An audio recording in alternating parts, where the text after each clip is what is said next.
As ballots are counted across the country tomorrow, don't be surprised if some states experience a slowdown in tallying those votes. States like Pennsylvania, Michigan, and Wisconsin do not give local election offices a chance to process mailed ballots before Election Day. But could we expect a slowdown here in Texas? Joining us right now is UT Professor Dr. Jeremi Suri. Thank you so much for being here. My pleasure. So we know that there are a lot of rules and regulations surrounding ballot counting from the Texas Secretary of State's office.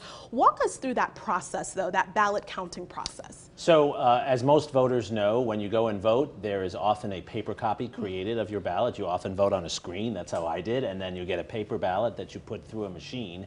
Those paper ballots are collected.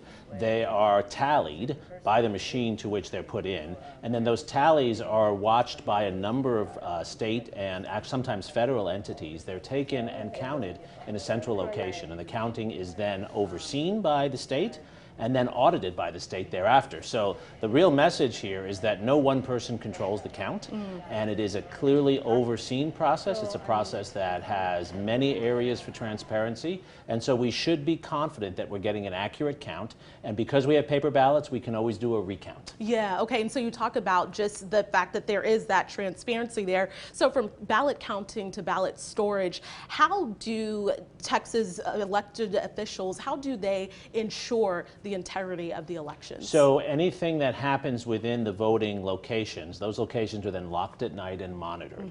The items are taken and put into secure storage. They have a tally usually on a thumb drive from each voting location, which will tell them how many votes they have for each of the candidates in each of the races. The paper ballots are stored and they can be checked thereafter. And so everything is monitored, everything is locked, and no one person or no two people have control over things. And so it's a process by which if someone did want to cheat, it would be very, very difficult, and we could go back through and check what has been done and what has not been done. There is virtually no fraud in our elections, and we have many, many years of experience with this. So we're in a very good position in that sense. What I worry about is not the actual ballots. I worry about people intimidating those going to vote. Which leads to my next question. Safety there, security, talk about that, because there are concerns about protests, there are concerns about intimidation. So what safeguards are put in place to ensure that hopefully that doesn't happen? Well, one of the most important things is for local police to be available and to be there to make certain that all the rules are followed. So there's a certain distance one is supposed to be from the voting location.